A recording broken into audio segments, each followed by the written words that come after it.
Temos todos os louvores, Senhor, a tua presença neste lugar, Senhor.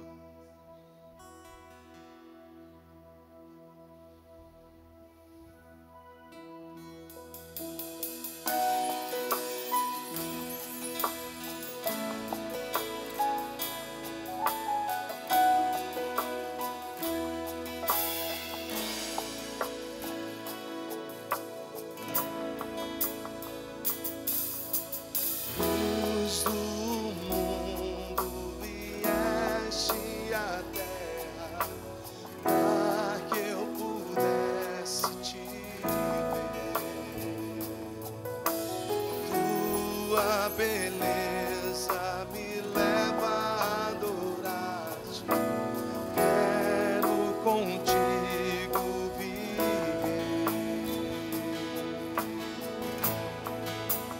Vim para adorar-te, vim para prostrar-me, vim para dizer que és meu Deus, és totalmente amável, totalmente digno, tão maravilhoso para mim.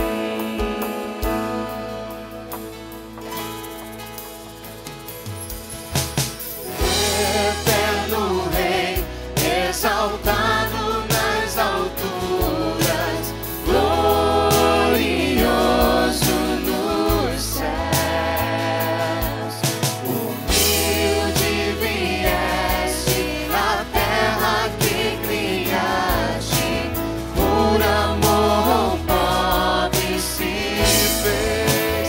Vim para adorar-te, vim para prostrar-me, vim para dizer que és meu Deus, és totalmente amável, totalmente digno, tão maravilhoso para mim.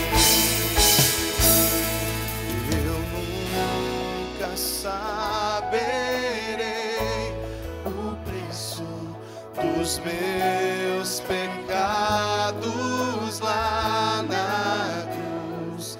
Eu Nunca saberei o preço dos meus pecados lá na cruz. Eu nunca saberei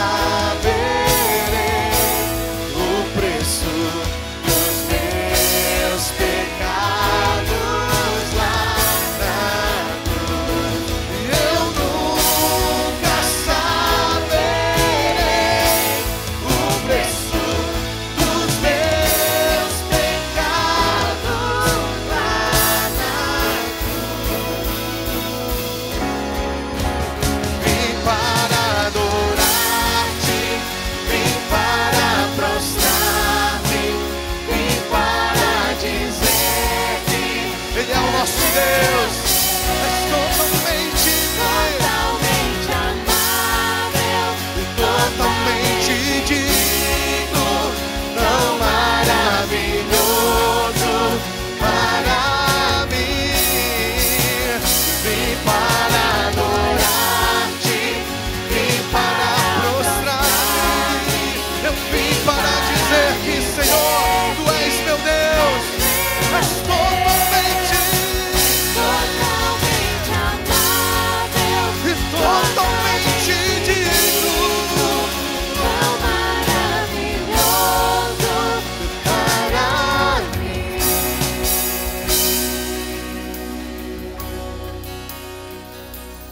Eu nunca saberei o preço dos meus pecados lá na cruz. Eu nunca saberei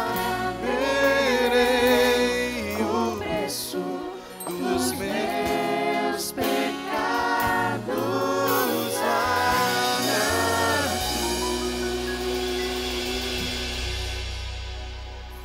Senhor, nós nunca saberemos o preço dos nossos pecados lá na cruz. Mas nós temos a certeza de que os nossos pecados foram pagos, porque o Senhor Jesus Cristo se entregou por nós. E é diante disso, diante dos méritos e dos merecimentos de Cristo Jesus, que nós estamos, Deus, diante de Ti, para clamar, Senhor, porque o Senhor disse em Tua palavra que se nós nos angustiarmos, no meio da nossa angústia nós poderíamos clamar ao Senhor, assim como Davi clamou no meio da sua angústia. E aqui nós estamos, Pai, diante de tantos pedidos de oração, tantas famílias que sofrem angustiadas por problemas de saúde, angustiadas por aflições, que a gente não consegue nem citar todas aqui, mas nós sabemos, porque nós cantamos aqui, Senhor, a Tua palavra, cantamos que o Senhor está presente em nossas vidas, cantamos que o Senhor é nosso Deus, e por isso entregamos a Ti, Pai, essas famílias que sofrem, tantas pessoas clamando por saúde, e sabemos que o Senhor é um Deus que pode curar, é um Deus que tem todo o poder para curar, e por isso entregamos as nossas vidas, entregamos as vidas dessas famílias no Teu altar, entregamos as vidas dessas pessoas que sofrem na Tua vontade, pois sabemos que a Tua vontade é boa, perfeita e agradável. Ó Deus, também queremos colocar diante do Senhor tantos problemas que sofrem a nossa cidade, tantos problemas que sofrem o nosso país, o nosso estado, e nós queremos clamar pelo lugar onde vivemos, queremos clamar para que esse lugar, para que essa cidade seja alcançado pela bênção do Senhor, que as igrejas aqui, Senhor, sejam instrumentos do Senhor para alcançar essa cidade. Ó Deus, em nome de Jesus, que haja paz em nossa cidade, que haja paz em nosso país, clamamos isso, Senhor, em nome de Jesus. Queremos clamar, Senhor, pelas nossas igrejas, queremos clamar pela nossa igreja, para que nós façamos a diferença, para que o Senhor traga renovo todos os dias, para que a palavra do Senhor seja pregada e assim corações sejam alcançados. Ó Deus, em nome de Jesus, nós clamamos pelo corpo de Cristo aqui representado, clamamos porque sabemos que nós pertencemos ao Senhor, não pertencemos a nós mesmos, mas queremos pertencer ao Senhor. Entregamos, Pai, nas Tuas mãos também a vida daqueles que nos lideram, os nossos pastores, Senhor. Ó Deus, em nome de Jesus, cuide, Senhor, dos pastores, das suas famílias. Em nome do Senhor Jesus, nós clamamos por aqueles que têm pregado o Evangelho aonde nós não podemos ir. Clamamos pelos missionários das nossas igrejas. Clamamos, Senhor, para que o Senhor dê o sustento, para que o Senhor cuide, Senhor. Nos use, Senhor, também como o braço estendido da Tua igreja, quando cuidamos desses missionários, quando oramos por eles, Deus, em nome de Jesus. Pai, temos tantos sonhos, temos tantos projetos em nossos corações, e colocamos eles diante do Senhor, porque sabemos que quando colocamos os nossos sonhos diante do Senhor, o Senhor olha para nós e responde a nossa oração, nos dando o caminho, nos dando o direcionamento, e abrindo as portas que o Senhor quer abrir, e fechando as portas que o Senhor quer fechar. Ó Deus, em nome de Jesus, nós só estamos aqui diante do Senhor, porque cremos que as Suas mãos estão estendidas para nós, porque cremos que os Teus ouvidos estão abertos para ouvir a Tua igreja, Deus. Por isso pedimos ao Senhor, que a Tua boa mão, que sempre tem nos acompanhado, que sempre tem nos protegido, que esteja sobre a Tua igreja.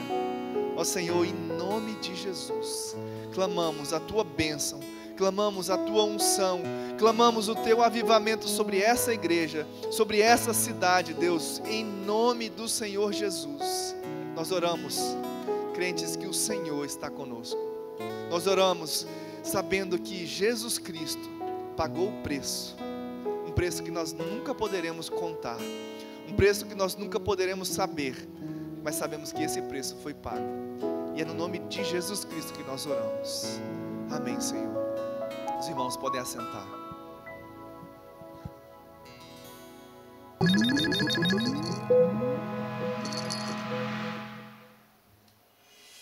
Olá, igreja! Estamos começando uma nova semana e oramos para que Deus abençoe você e sua família abundantemente. Que essa nova fase seja cheia de paz, alegria e propósito. E eu tenho um convite especial para você. Nesta terça-feira, dia 19, às 19h30, teremos nossos encontros de homens e mulheres aqui na igreja. O Clube do Livro da Mulher Cristã está estudando o livro Uma Vida de Obediência. Já o Ministério de Homens tem se dedicado ao estudo da Palavra de Deus. E todas as terças-feiras, eles se reúnem para um estudo bíblico enriquecedor e edificante.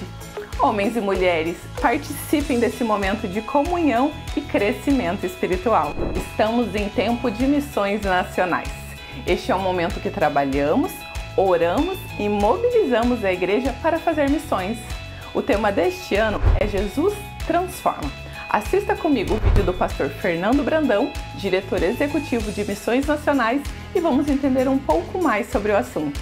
Amados e queridos irmãos, estamos vibrando com a campanha de Missões Nacionais. Um tema lindo, aliás, um tema que tem tocado o coração do Brasil. Jesus transforma. E louve e agradeça a Deus pelo envolvimento de todas as igrejas batistas em todo o Brasil. Queridos pastores, missionários, promotores de missões, meu querido pastor, meu querido promotor de missões, louve e agradeça a Deus pelo envolvimento de todos vocês nessa grande campanha missionária para continuarmos avançando. Mas eu quero agradecer a você, meu irmão, que ofertou ano passado, que tem participado do sustento missionário. Graças à sua oferta, graças ao seu envolvimento, suas orações, o trabalho tem avançado em todo o Brasil. Tanta gente abençoada, as carretas missionárias abençoando tanta gente pelo Brasil, igrejas sendo plantadas, muitos batismos, missionários enviados, Vila Minha Pátria trabalhando, abençoando tanta gente refugiada, o trabalho da Cristolândia avançando. Que coisa linda! Graças ao envolvimento da sua igreja, pastor, graças ao envolvimento de todo o povo de Deus. O trabalho de missões nacionais, os missionários, os projetos, são uma extensão do ministério da sua igreja, de cada igreja batista. Missões Nacionais é um ministério das igrejas batistas, da sua igreja, pastor. E é o envolvimento de todo o povo de Deus dentro da visão da grande comissão. E fazer discípulos, multiplicar discípulos, avançar, alcançar todos, em todos os lugares, com o Evangelho de Cristo Jesus. Porque Jesus transforma e não podemos recuar. Vamos continuar avançando na proclamação do Evangelho de Cristo Jesus. Por isso, contamos com todos vocês para uma linda campanha, continuarmos proclamando que Jesus transforma. Graças a Deus pelo envolvimento de todos nesta grande campanha missionária, porque não podemos recuar, vamos avançar. E a terceira carreta missionária, isso mesmo, estamos sonhando com a terceira carreta missionária para abençoar o sul do Brasil. Juntos, vamos continuar trabalhando com alegria, orando, ofertando, clamando ao Senhor por mais trabalhadores para a seara e todas as igrejas envolvidas neste movimento de multiplicação de discípulos, neste movimento missionário, porque cada batista é um missionário. Deus abençoe a todos. Vamos avançar, porque Jesus transforma. Jesus transforma. Quanta alegria tem nessa campanha, não é verdade? Então eu encerro o PIB News de hoje te convidando. Vamos vibrar e louvar a Deus pelo envolvimento de todas as igrejas batistas de nosso Brasil? Ah, e já coloquem na agenda. O nosso dia de oferta especial será no dia 8, no segundo domingo de dezembro. Um abraço, igreja, e até a próxima!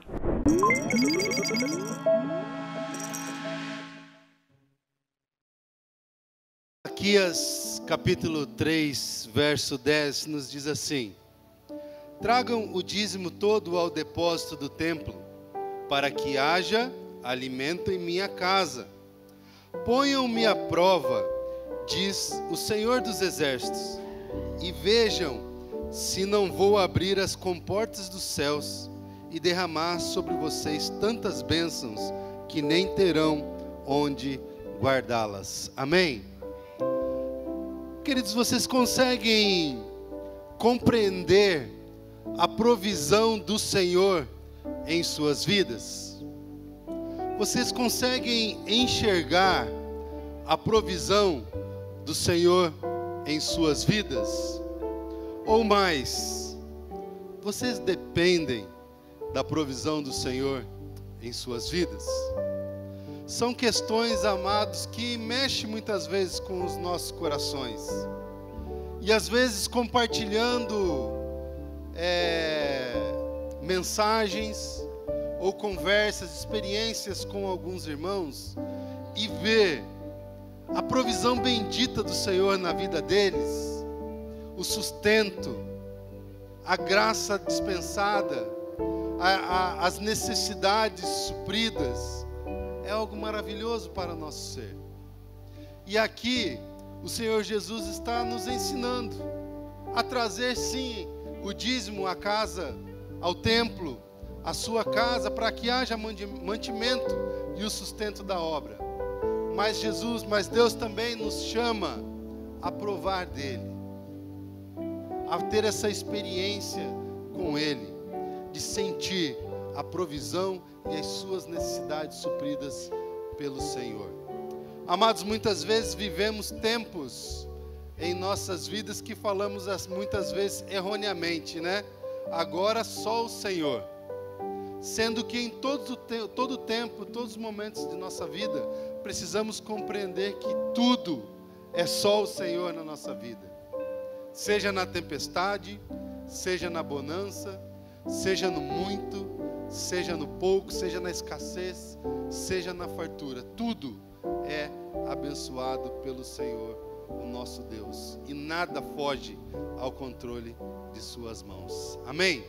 Com esse entendimento, com essa disposição de coração e com esse cumprir da vontade do Senhor para as nossas vidas, que tenhamos esse tempo de adoração, de entrega então dos nossos dízimos e das nossas ofertas no gasofilácio. Você poderá então sair do seu banco, vir à frente, entregar o seu dízimo e entregar a sua oferta enquanto nós cantamos. Mas antes eu queria orar, abençoando este tempo, rogando as misericórdias do Senhor e a bênção do Senhor neste tempo. Feche seus olhos.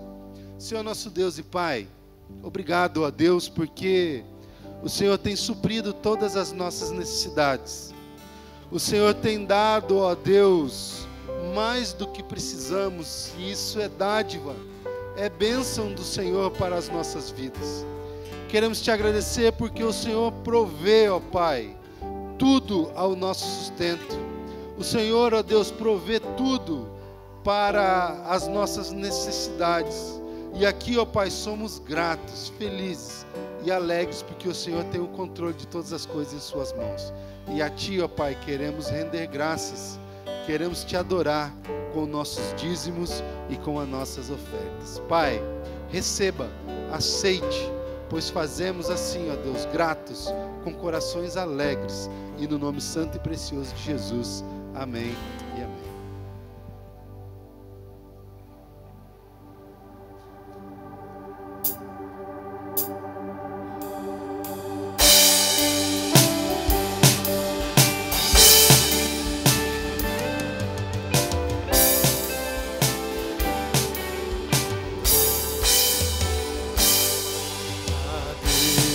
Demos glória com grande fervor, seu Filho bendito por nós todos deu. A graça concede ao mais vil pecador, abrindo-lhe a porta de entrada no céu.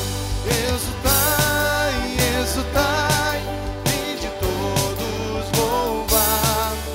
Jesus Salvador, a Jesus Redentor. A Deus demos glória, porquanto do céu seu Filho bendito por nós todos deu. Oh,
Vou começar por aqui, enquanto o Fernando é o nosso anjo da guarda, faz chegar aqui.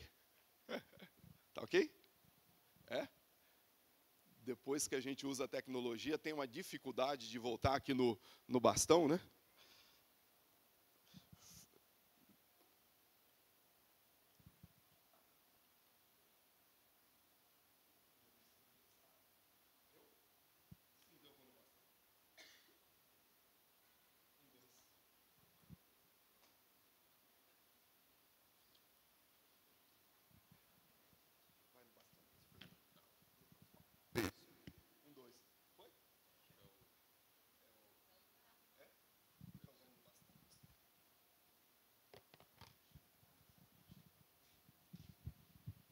Cenas do ao vivo. Ah, isso aí. Já que está tudo desse jeito, então vamos até o fim, né? É isso aí. Pastor Júdson e Fernando, os anjos da guarda aqui. Já está tudo desmontado agora. Pronto, acabou. Muito obrigado. Mais uma vez, você que nos visita, Deus te abençoe você, a sua casa, a sua família. É um privilégio tê-los aqui. Em nome de você que está, aliás, em nome de um casal que eu conheci, o André e a Ligiane, sejam abraçados aqui conosco nesta manhã. Você também que nos acompanha, abençoe a sua casa, a sua família, a sua vida, em nome de Jesus. Eu achei algo interessante, irmão Flávio, como Deus faz as coisas, como o mundo é tão pequeno. Eu não sei se eles estão aqui, mas no café da manhã, na Escola Bíblica Dominical, eu conheci o Marco e a Anne. O Marco e a Anne estão por aí? Ah, estão ali, o Marco e a Anne. O Marco é irmão do irmão Marcelo Valente, a Anne sua cunhada, e o meu irmão Marcelo Valente e a Karina. E eles estão morando lá no Canadá. E quando disseram que estavam aqui passando as férias, ou pelo menos o tempo de descanso do mestrado, comentou com a irmã lá do Canadá, aliás, publicizando isso, uma irmã lá do Canadá, viram que eles estavam aqui, e essa irmã é uma querida do nosso coração, querida Cecília, da família Gigli, que nós sempre falamos aqui, a irmã Maria Elisa Gigli, juntamente com o Paulo Gigli, Rafael, toda a família, que estão lá no Canadá, parte aqui em São Paulo, parte lá no Canadá. Então, como o mundo é muito pequeno para o povo de Deus. Sejam bem-vindos também, em nome de Jesus e todos os demais. Eu quero convidar você a abrir a sua Bíblia comigo, por gentileza, lá no Evangelho de São João, Evangelho de João, capítulo 14.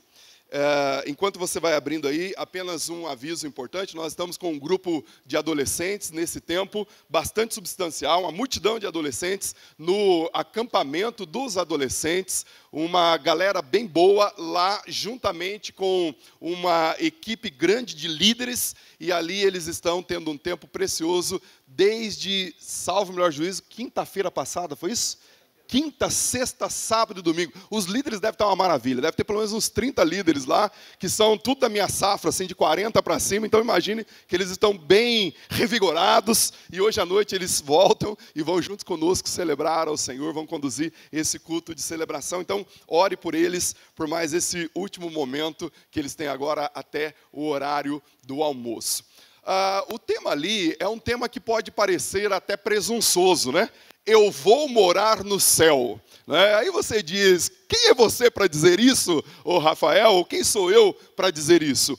Olha, nós não podemos dizer isso do ponto de vista experiencial, apenas daquilo que é a força do meu braço. Eu não posso dizer isso se eu estivesse amparado na minha justiça própria, eu não posso dizer isso se eu estiver amparado naquilo que eu posso produzir, conquistar, por aquilo que eu tenho como vigor e como vitalidade. Certamente essa frase, na boca de alguém que estaria dizendo a partir dessa plataforma ou dessa perspectiva, seria totalmente equivocada, presunçosa e não seria verossímil, verdadeira. Mas quando nós dizemos essa frase, amparados no sacrifício e nos méritos da cruz do Calvário, nós podemos dizê-la com segurança.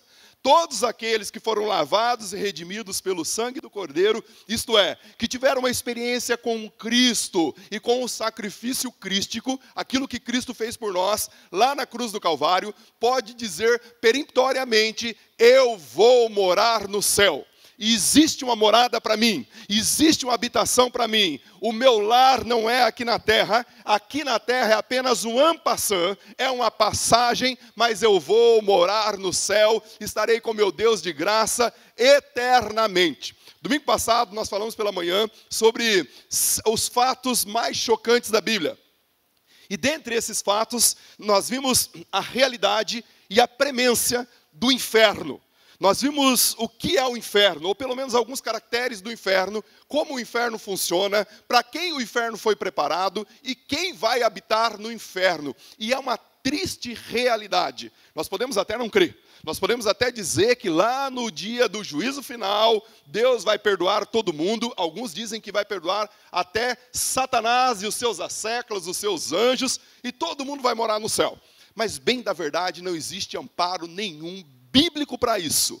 O inferno foi preparado para os anjos, aliás, para os anjos caídos e para Satanás. Quem vai para o inferno vai de intrometido. Aliás, nós fomos criados no pecado. Então, per si, nós, se não tivermos encontro com Jesus, vamos para o inferno. Mas o inferno não foi preparado para o ser humano. O inferno foi preparado para Satanás e os seus demônios. E aí nós vimos tudo isso. Mas hoje, então, agora pela manhã, eu queria tratar com os irmãos de maneira bem rápida sobre essa ideia de morar no céu. Quando nós entramos aqui no Evangelho de João, capítulo 14, e nós vamos, ao ler o texto, esse é um texto que eu tenho usado em muitos momentos de passagem, de pessoas que estão passando, ou faleceram, estão em passagem, mas é um texto que fala de uma realidade momentosa, ou seja, alvissareira, da vida dos seus discípulos, mas também fala daquilo que é para o ali e além. Fala do aqui e agora, mas expectando o ali e além.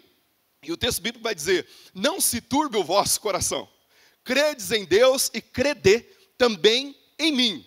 Na casa do meu pai há muitas moradas. Se não fosse assim, eu vou-lo teria dito. Isto é, se isso não fosse a verdade, eu teria dito a vocês. Eu não iria engodá-los, eu não iria simplesmente trazer um conteúdo que não fosse verdadeiro. E aí ele continua: vou preparar-vos lugar e voltarei para vós. É simplesmente trazer um conteúdo que não fosse eu estiver, vocês estejais também. E aí, a partir dessa expressão, ele diz algo que deveria ser a convicção do coração dos seus discípulos e meu e seu. Ele diz: vós bem sabeis para onde vou. Disse-lhe Tomé: nós não sabemos para onde vais. Como saberemos o caminho? Verso 6, Jesus responde: eu sou o caminho, a verdade e a vida. Ninguém vem ao Pai senão por mim. Bom, essa parte do texto bíblico, esses 6 versículos primários que nós lemos, ele está num contexto maior. Esse contexto aqui do capítulo 12 até o capítulo 17 é praticamente, a entrada do capítulo 13, melhor dizendo, até o capítulo 17, é praticamente o mesmo conjunto de fatos. E o que ocorre é o seguinte, que no capítulo 12, Jesus entra em Jerusalém, aquela entrada apoteótica, você já conhece, ele é ovacionado, as pessoas colocam ramos de palmeiras na entrada dele e começam a aclamar, dizendo: bendito, Hosana, o filho de Davi, entre o rei de toda a glória, o rei portentoso, o rei maravilhoso. Tudo isso acontece, ele é ungido rei, aliás, ele é ungido em Betânia, mas quando entra no capítulo 13, nesse ano passando, o capítulo 12 e o capítulo 13, vai acontecer alguns eventos. Quando você vai lá para o Evangelho de Marcos, capítulo 10, do versículo 35 em diante, é o relato análogo a esse. E lá naquele capítulo 10 de Marcos, você vai ver os discípulos, especialmente 2 deles, 2 irmãos, Tiago e João, fazendo uma questúncula para Jesus, bem na verdade um pedido. E o pedido é: Senhor, dá-nos algo que está aqui no nosso coração. E Jesus pergunta: o que vocês desejam? E eles dizem: olha, que lá no seu reino de glória, um de nós possa estar à sua direita e outro à sua esquerda. Eram os filhos de Zebedeu, já falei aqui, esses meninos, filhos de Zebedeu, eram metidos. Mas os discípulos então ficam todos com raiva daquela situação, porque cada um deles queria estar no mesmo lugar que os 2 irmãos que fizeram a petição. O fato é que o texto continua e eles começam a brigar. E a briga é: quem vai ser o maior no reino de Deus? Quem ocupará o mais alto escalão? Quem estará nos píncaros do reino de Deus? A briga era essa. E aí, Entre o capítulo 13, Jesus, o texto bíblico vai dizer que antes da chegada da festa da Páscoa, sabendo Jesus que é sua hora de passar deste mundo para o Pai, tendo amado os seus, amou-os até o fim, e durante a ceia, tendo já Satanás colocado no coração de Judas Iscariotes que o traísse, este, sabendo que viera do Pai, e o Pai tudo lhe dera em suas mãos, e voltaria para o Pai, levantou-se, tirou as suas vestes, colocou uma toalha e passou a lavar os pés dos seus discípulos com a bacia e a água que tomara. Bom, os 3 primeiros versículos do capítulo 13 do Evangelho de João. O contexto, então, Jesus lava os pés dos discípulos, ele aponta naquele conteúdo que haveria um traidor no meio deles. Na continuidade do texto, ele vai dizer que não só há um traidor no meio deles, como também há um que haveria de negar. Pedro, por exemplo, vai dizer: Senhor, eu vou com o Senhor até o fim do mundo. E aí Jesus fala: Pedro, você não sabe o que está falando. Antes mesmo que o galo cante, você vai me negar 3 vezes. E aí Jesus continua dizendo que ele vai passar dali para o Pai, e toda essa situação. Aqueles são os momentos finais. Então imagine como está o coração dos seus discípulos. Imagine o bulício do coração dos discípulos, o medo, o pavor, a paura, a tensão, o estresse, tudo aquilo. Aquilo que eles pensavam, aquele que eles pensavam que seria o Messias portentoso, o Messias que viria com um cavalo branco, aliás, o bucéfalo, aquele cavalo forte, e que tiraria o reino das mãos dos romanos e daria às mãos dos judeus, aquele que entraria em ebulição no reino, armaria uma guerra, e aí os anjos do Senhor viria, e aconteceria que tudo estaria nas mãos dos judeus. Agora está dizendo que vai embora. E não só vai embora, ele vai morrer. E não só vai morrer, ele vai morrer de maneira vexatória. Ele será pendurado numa cruz, no madeiro. Essa era a morte mais vexatória que se existia. Aliás, era uma morte atribuída à maldição. O texto bíblico no Antigo Testamento vai dizer que maldito todo aquele que for pendurado no madeiro. Então preste atenção no que está no coração dos seus discípulos. Vergonha, porque eles queriam ocupar o mais alto coriféu. E Jesus mostra que quem quer ser o primeiro tem que fazer como que ele fez. Pega a bacia, vai lavar pés. Vergonha. Tem ali o medo de ser um deles o traidor, porque até o momento ninguém sabia quem seria o traidor. Só Judas sabia que iria trair, e Jesus sabia que ele era o traidor. Mas todos têm a suspeição: será que sou eu? Aliás, eles chegam a perguntar isso uns aos outros. Tem ali o camarada que iria negar. Tudo isso está acontecendo. E aí quando chega no capítulo 14, que é o que nós estamos colocando aqui, Jesus, ele acalma o coração dos seus discípulos. E nesse movimento de acalmar o coração dos seus discípulos, o texto diz: não se turbe o vosso coração, ou seja, não entre em aflição, não fique aflito o vosso coração, fique tranquilo o vosso coração. Por quê? Como você pode, ou como eu e você podemos ficar tranquilos em momentos de aflição? Porque é possível, por exemplo, que hoje pela manhã você esteja aqui e esteja aflito com alguma coisa. Aflito com a sua empresa, aflito com a situação com o seu filho, aflito com o seu marido, aflito com a sua esposa, aflito com a condição social do nosso país, aflito com a doença que abateu a sua família, a sua casa, ou quem sabe você mesmo. Nós estamos em momento de oração pela nossa querida irmã Noeli. O coraçãozinho dela, parte do coração não está batendo no compasso que deveria bater. Estamos aflitos, temos aflição para todos os lados. Talvez você esteja com o coração aflito, e aí Jesus está dizendo algo para os seus discípulos que, por consequência, serve para mim e para você. Ele está dizendo: não se turbe, não fique aflito. Mas como que eu posso não ficar, Jesus, aflito, diante desse sem número de situações conflituosas? Como eu posso não me afligir? E aí Jesus diz: só é possível não se afligir crendo em Deus. Entrega o seu caminho ao Senhor. Aliás, esse é o texto que o Benjamin me falou hoje pela manhã. Benjamin chegou em mim e falou: pastor, eu tenho um texto bíblico para falar para o Senhor. E aí eu disse: diga. Ele disse: entrega o seu caminho ao Senhor, confia nele e o mais ele fará. O Benjamin fez parte da pregação e poderia pregar aqui para nós hoje pela manhã. Como eu posso sair do banzo, do languido existencial, para um movimento de confiança? Entregando o meu caminho ao Senhor, entregando a minha vida ao Senhor, ao Deus de toda a glória. É só assim que eu posso sair do banzo, do languido, da aflição, do medo, da dor, e caminhar para aquilo que de fato Deus preparou para mim, assim como havia preparado para os seus discípulos. Mas tem um detalhe interessante, que é uma espécie de conexão. Credes em Deus e crede também em mim. A ideia aqui não é que são dois deuses separados. A ideia aqui que não é que são deuses escalonados, como queriam os filósofos do início do Novo Testamento. Jesus sendo um demiurgo, um Deus maior do que, aliás, um ser maior do que todos os outros seres criados, mas menor do que Deus. Não é isso. O que Jesus está mostrando aqui é que Ele e o Pai são um. Ele e o Pai são da mesma essência, consubstancialmente Deus. Ele, o Pai e o Espírito Santo. Deus Pai, Deus Filho e Deus Espírito Santo são um. E aí Jesus está dizendo, crê em Deus e crê também em mim. Aliás, nós temos uma certa dificuldade quando nós dizemos para crer em Deus. Porque para nós, Deus é uma palavra assim meio que lato sensu. Para o cristão, a gente sabe do que a gente está falando. Mas Deus é meio lato sensu, não é? Quando você chega para uma pessoa e diz assim, você crê em Deus? Ele diz, claro que eu creio. Creio.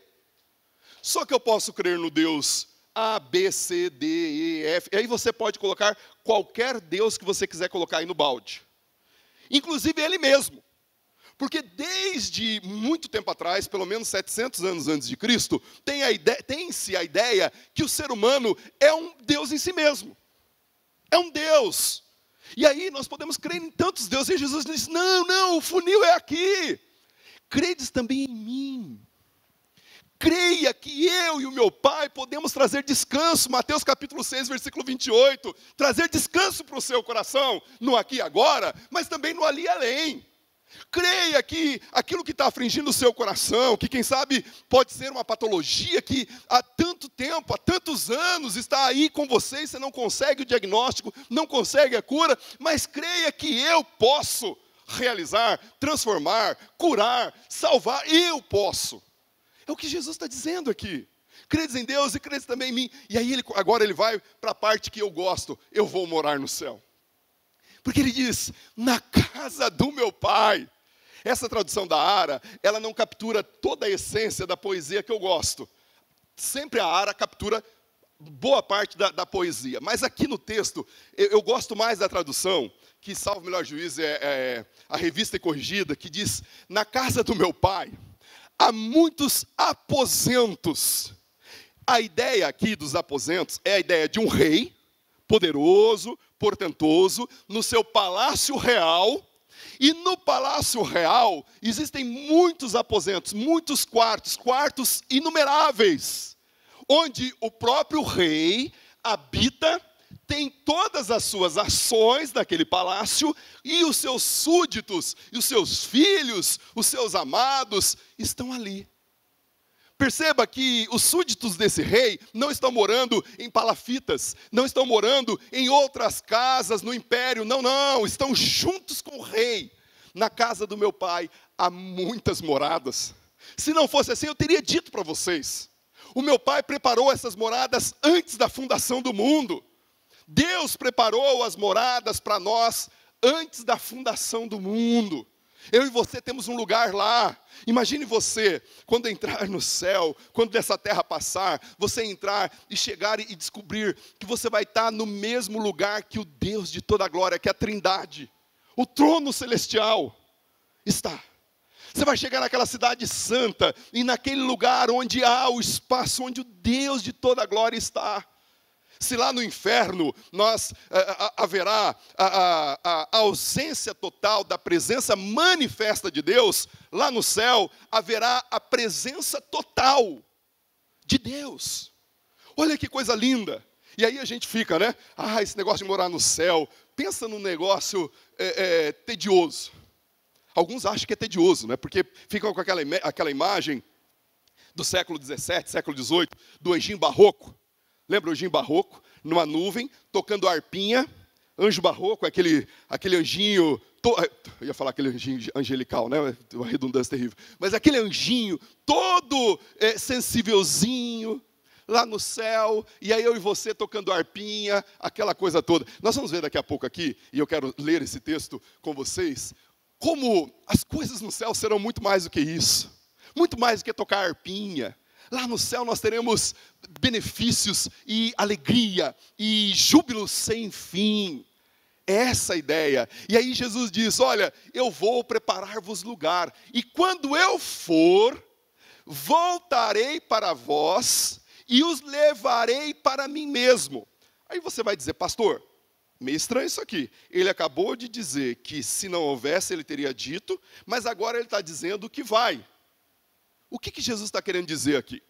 O ir, quando eu for, não é quando eu for para pegar a mão na massa e começar a construir os quartinhos para vocês. A ideia aqui não é isso, porque os aposentos já estão construídos, já estão prontos antes da fundação do mundo. O que Jesus está colocando aqui é que quando ele for entregue na cruz, quando ele for crucificado, morto, ele vai abrir um caminho, lembra lá de Hebreus capítulo 10, versículo 20, o novo e santo e vivo caminho aberto por Cristo. Então, quando ele for, ele vai abrir um novo caminho, um caminho cujo qual a entrada será por ele. Até então, o que se tinha do Antigo Testamento até a presença de Jesus eram estradas compostas pela religião, a estrada fixa da religião. A religião dizia, faça isso e vai dar nisso. Respeite isso aqui e aí você vai conseguir o benefício ali. E assim por diante, uma estrada fixa. A BR-1, daqui vai até tal lugar. Mas em Cristo se reconfigurou. Em Cristo você não tem mais uma estrada fixa, você tem um caminho existencial, um caminho de vida. Um caminho vivo, real, eterno, é em Cristo. No Cristo de toda a glória foi estabelecido um vivo e novo caminho.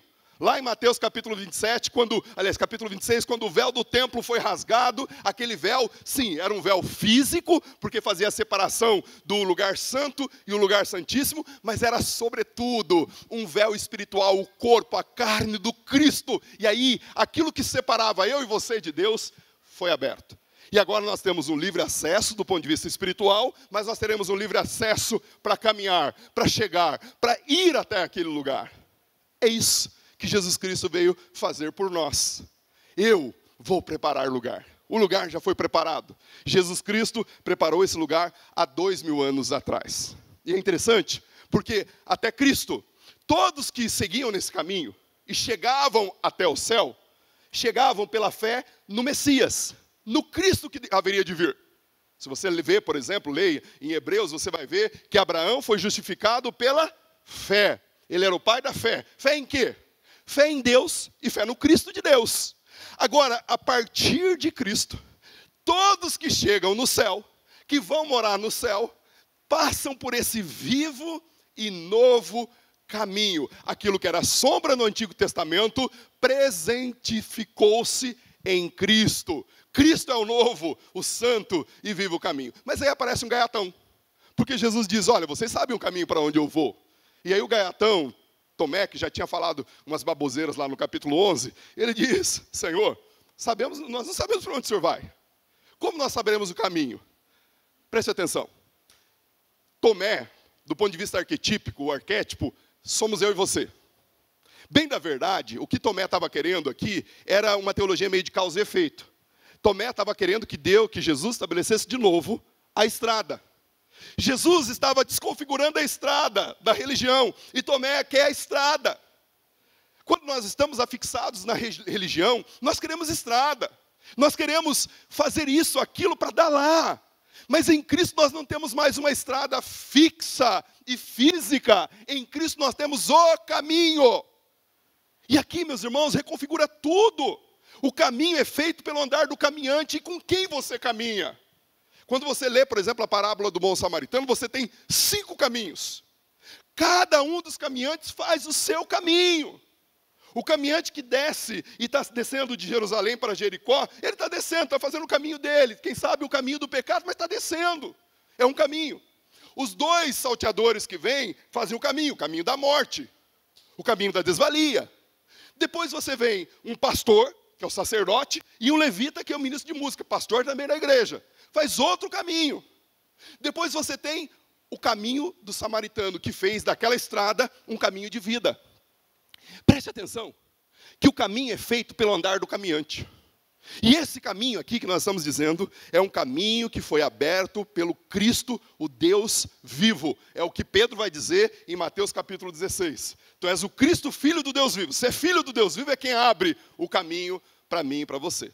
E aí Jesus respondendo ao Tomé, ele diz, você não entendeu nada com Tomé. Ele poderia elucubrar, trazer concepções intelectuais, etc. Mas ele diz para Tomé, eu sou o caminho.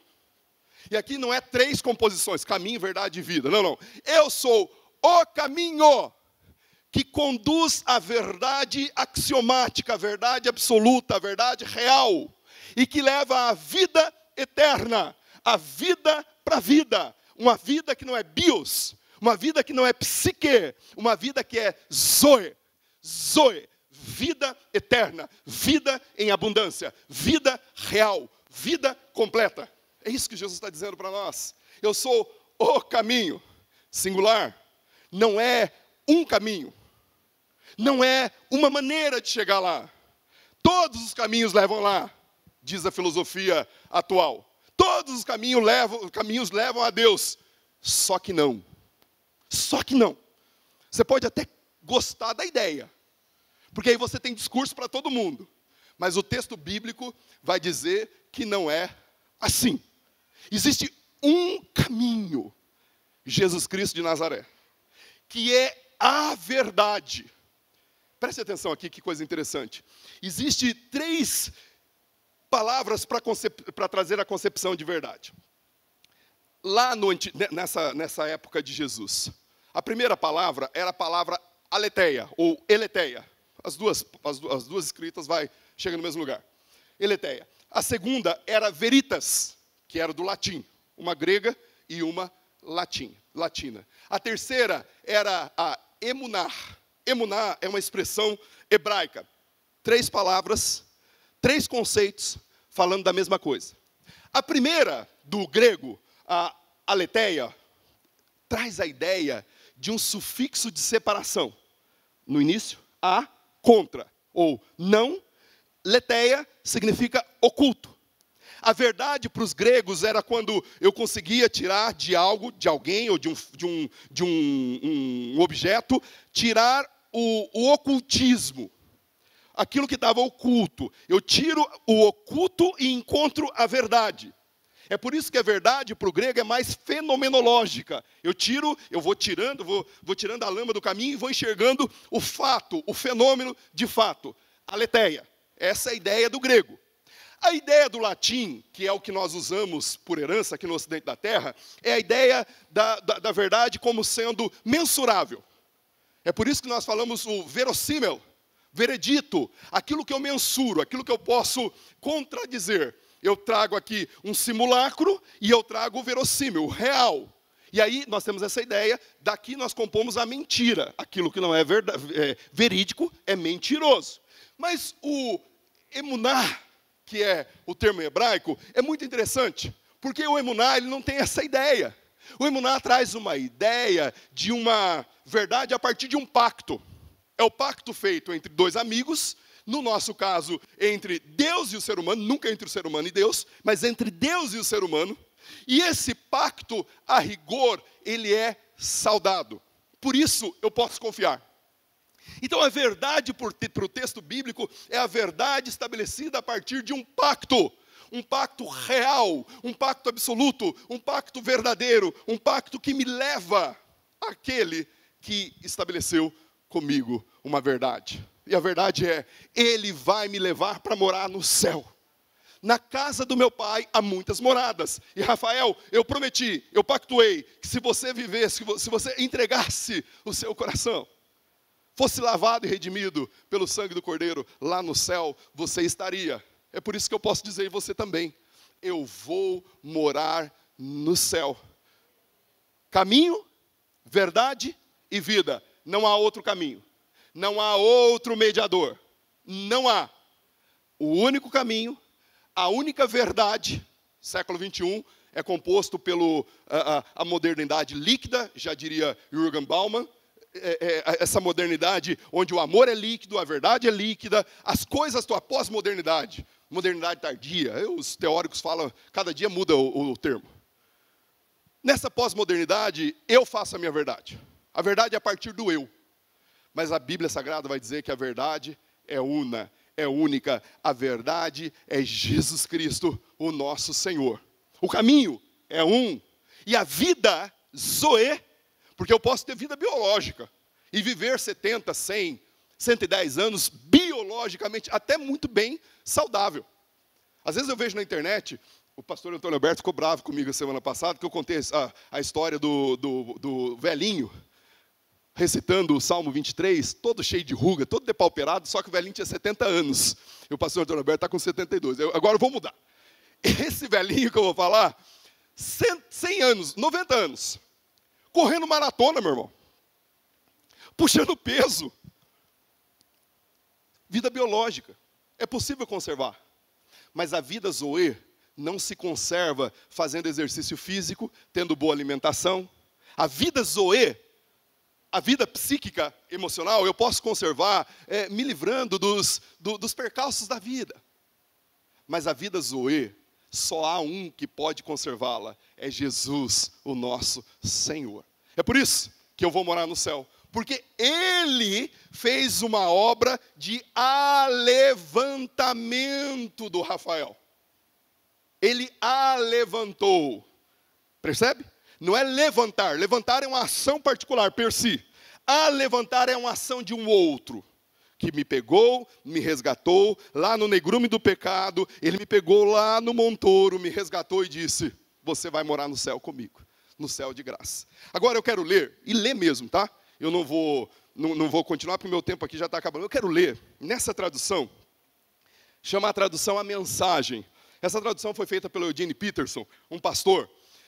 E esse pastor, ele queria trazer o texto bíblico na sua integralidade, de uma maneira que o seu filho pudesse entender o que o texto bíblico estava dizendo. Então não é uma tradução, é uma tradução, espécie de paráfrase, tá bom? Então, quando você for fazer um estudo aprofundado, vai para um outro texto. Mas esse texto aqui dá para entender plenamente os contextos e os conteúdos e a poesia do texto. E eu quero ler Apocalipse capítulo 21, rapidamente, alguns versículos aqui, mostrando um pouquinho do que é o céu para você. E aí eu prometo que lendo, eu termino a nossa reflexão. 21 de Apocalipse. Olha só o que João vai dizer. Eu vi o céu e a terra criados de novo.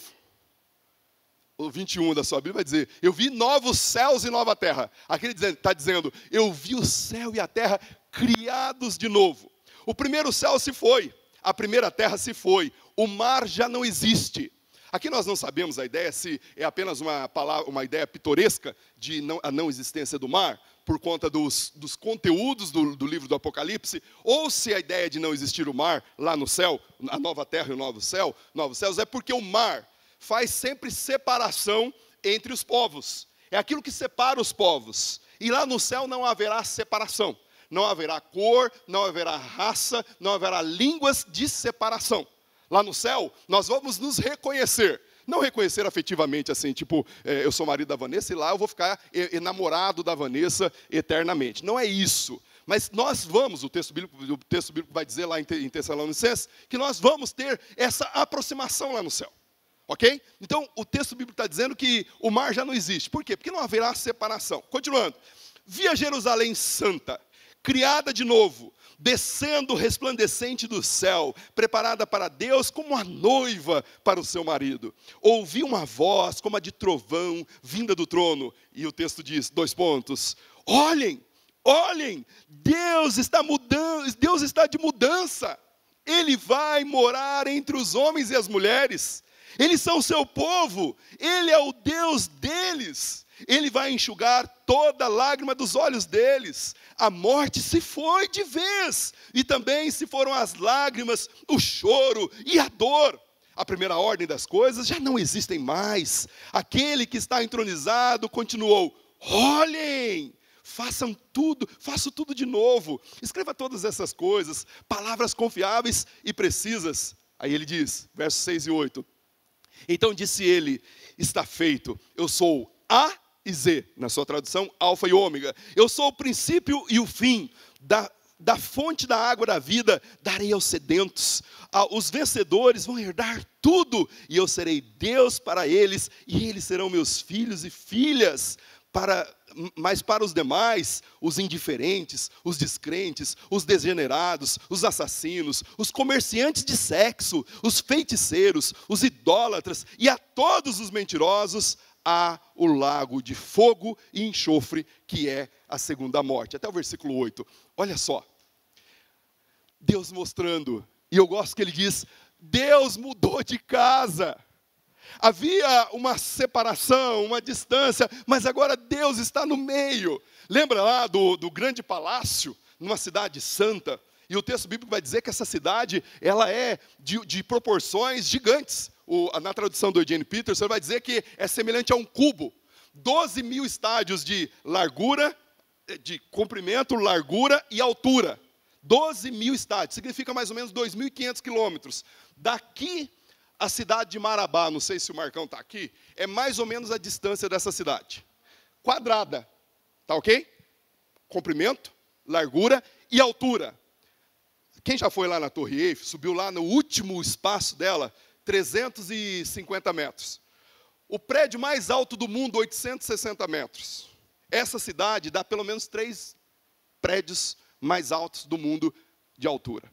Segundo os estudiosos de demografia espacial, era o equivalente a armazenar 8 populações mundiais do momento atual. Então, é essa cidade que nós vamos. O texto bíblico vai dizer que as portas são de pérolas. As ruas são de ouro. Ouro cristalino, límpido. Lá do meio da praça tem uma praça central, que não vai ter um templo lá na praça central, porque na praça não precisa de templo, o templo lá é o Cordeiro e o próprio Jesus, o próprio Deus, mas na praça central existe um rio que flui águas vivas. E lá na praça central, de uma ponta do rio até a outra ponta do rio, está a árvore da vida, aquela lá de Gênesis capítulo 2, versículo 7, que era para o homem comer do fruto, e o homem comeu da árvore do ciência do conhecimento do mal, e aí Deus escondeu aquela árvore e colocou como guardiões os querubins, para que o homem não comesse depois do pecado, e vivesse eternamente em pecado. Mas lá no céu, essa árvore será revitalizada. O texto bíblico vai dizer que ela dá um fruto de sabor diferente por mês. Não é um fruto só.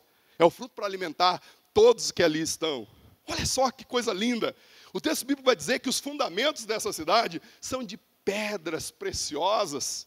Mas você sabe o que é mais legal? O que é mais legal é que não existe um shopping no mundo que terá mais atrativos para você conhecer do que essa cidade. As mulheres podem ficar tranquilas com as bolsas e os sapatos. Lá vocês terão os melhores. Tá bom? Não existe um show aqui na Terra que seja mais atrativo, mais luminoso, mais portentoso, mais apoteótico do que o show.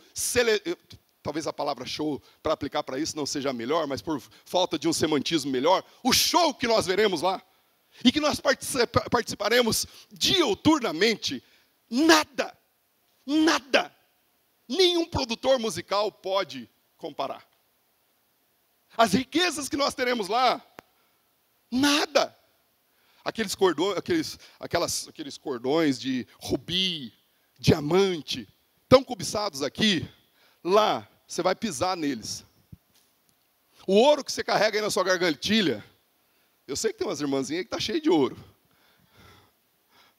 Lá é usado como base para fazer asfalto. Irmãos, olha o lugar para onde nós estamos indo. Lá você não vai precisar de energia elétrica, não vai precisar de placa solar, não vai precisar de copel. Fernanda, os copelianos aqui, aliás, os copelianos e os itaipulianos serão demitidos. Precisa de energia? Furnas, acabou. Lá não vai precisar disso, não vai precisar da Sanepar. O camarada trabalha na Sanepar, está demitido. Não precisa de água, porque a água vem cristalina, pura, do rio da vida. Quem alumia aquela cidade é o Jesus, o Cordeiro de Deus, e o próprio Deus. Meus irmãos, eu não tenho tempo para continuar falando, mas imagine você que lá não haverá mais dor, nós lemos aqui no versículo 4, não haverá mais choro, lágrimas e dor. Aqui você passa por dor, aqui você passa por choro, aqui você tem traição, aqui você tem amigos que te mostram o calcanhar, como o Salmo 55, como Judas. Aqui você tem dor na família. Aqui você tem negócios que não foram celebrados de maneira adequada e às vezes você perdeu. Aqui você chora. Aqui tem dor na alma. Aqui tem dor física. Aqui, a gente estava brincando, eu estava em pé, e a Vanessa sentou logo antes de mim. Na hora que eu sentei, no canto que o pastor Júlio terminou de ministrar, na hora que eu sentei, eu dei aquela gemida. Você sabe que isso é sinal de quem já está nos autos conclusos, né? Apitando na curva, né? Eu não sei você, os jovens não sabem o que é isso. Mas quando o caboclo senta e fala, entendeu? O negócio não está aquela coisa. Lá não vai ter, Você sabe qual que é a beleza da vida? A beleza da vida é você não sentir o corpo. Se você sente o corpo, você está tendo alguma dor. Não sentir o corpo é a maior beleza da vida. Subiu uma escada. Essa escada aqui, o Marcelo chegou quarta-feira passada, eu estava subindo, e na hora que eu desci para conversar com ele, eu estava todo ofegante. Eu acho que ele pensou, o que está acontecendo com esse rapaz aí? Eu falei, cara, eu acabei de subir essa escada. E olha, é tenebroso. Né? Lá no céu não vai ter isso. Aliás, eu não sei nem se vai ter escada lá no céu. Espero que não tenha. Irmãos, o céu é o melhor lugar. Não haverá choro, não haverá dor. No céu não haverá pecado. O apóstolo Paulo diz em Romanos capítulo 7, versículo 11 em diante, que o bem que eu quero fazer, esse eu não faço, mas o mal está sempre diante de mim. Lá não haverá, o texto bíblico diz aqui no capítulo 21, versículo 27, que nada de imundícia entrará no céu. Não haverá pecado. Aquilo que eu luto aqui não será mais uma realidade, porque lá no céu o pecado não entra. Aliás, teve um gaiatinho, lá em Mateus capítulo 22, 35 e diante, um gaiatinho, o rei, o texto bíblico da parábola vai dizer que o rei convidou pessoas para participar do casamento do filho. E essas pessoas não foram, e o rei convidou aí qualquer outro. Chegou lá, o rei dava para quem entrasse as vestes celestiais, ou melhor, as vestes nupciais. Só que um gaiatinho entrou com a roupa dele. Entrou com a roupa dele e achou que ia ficar lá no meio. Sabe o que o rei fez? O rei tirou ele e jogou ele para as trevas exteriores. Sabe por quê? Porque lá, nessa festa celestial, só entrarão quem estiver com as roupas lavadas pelo sangue do Cordeiro. Justiça própria não te leva para lá. O pecado, Isaías capítulo 64, versículo 6, vai dizer que nós somos como trapos de imundícia. Vou explicar para você, porque pode ser que você não saiba o que é um trapo de imundícia lá no Antigo Testamento. Trapo de imundícia no Antigo Testamento, a mulher não tinha o absorvente que as nossas mulheres, graças a Deus, no século 21 têm. Sabe o que elas usavam? Era uma espécie de um fraldão, um tecido, que durante 7 dias, ininterruptos, ficava com aquele, 7 dias, ou durante o fluxo da mulher, com aquele tecido. Ao final de tudo isso virava um trapo, nojento, purulento, sanguinolento. Era horrível. É isso que Deus está dizendo sobre a minha justiça. Essa justiça não me leva para o céu. O que me leva para o céu é a justiça do Cristo. 14, 6. Eu sou o caminho, a verdade e a vida. Nós vamos morar no céu, mas sob a justiça daquele que é o eterno Deus, o portentoso, o maravilhoso, o Deus de toda a graça. Quero convidar você a se colocar em pé. Nós vamos cantar essa última canção. E depois eu quero orar com você, nessa convicção que nós vamos morar no céu. Mas quem sabe você entrou aqui e ainda não tinha essa convicção. Sabe de uma coisa? É possível você aderir a essa convicção. Lembrando do texto que o Benjamin pregou para mim agora pela manhã. Entrega o seu caminho ao Senhor. Confia nele. E o mais é salvação, que é o mais importante. O mais são os seus negócios. O mais é a sua vida. O mais Ele fará. Vamos cantar? Em seguida oramos, finalizando.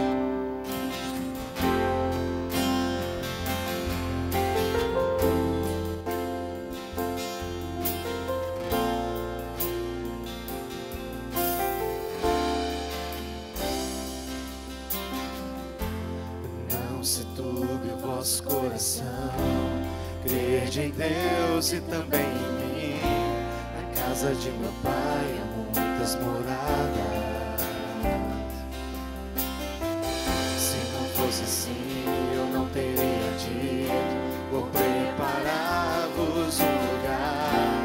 Eu irei, vos levarei para mim mesmo. Vós conheceis o caminho para onde eu vou. Eu sou o caminho, a verdade, a vida. Ninguém vem ao Pai a não ser por mim. Em verdade eu vos digo, porque eu vou para o Pai. Mas aquele que crê em mim, obras maiores fará.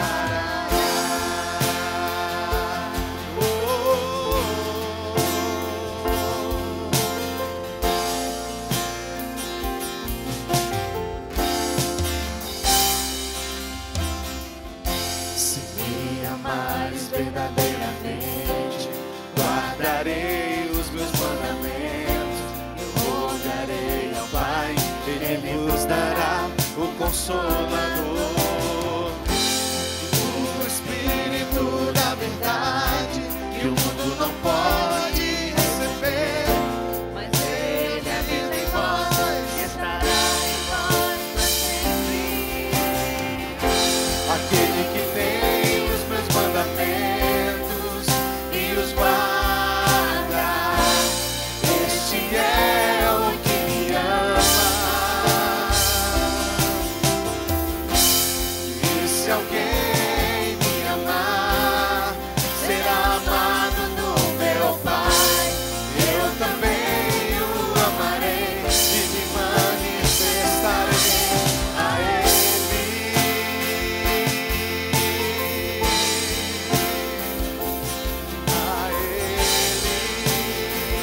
Queremos te amar mais, Senhor. Quero te amar mais, Senhor. Quero te amar mais, Senhor. Quero te amar mais, Senhor. Quero te amar mais, Senhor. Quero te amar mais, Senhor. Quero te amar mais, Senhor. Quero te amar mais, Senhor.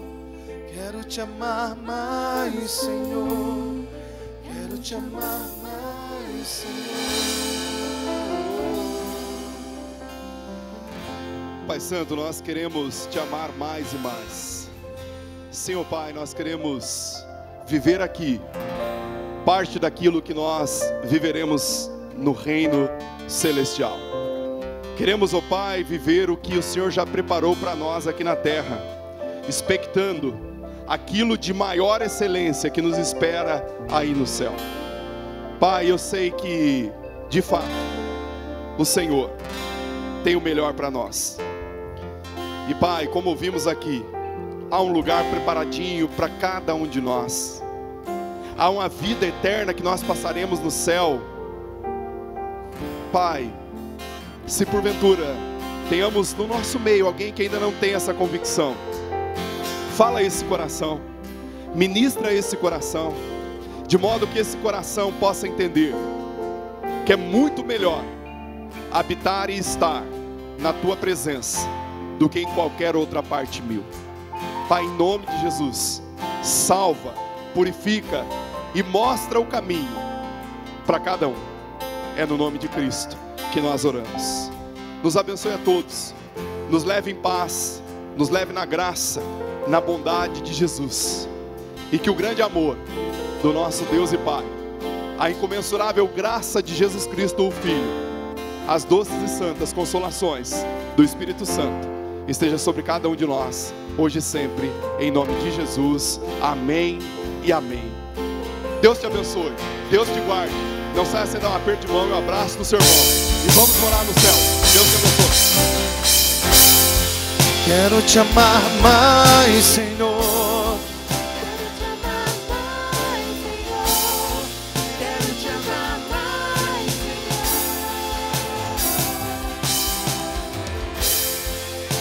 te amar mais, Senhor.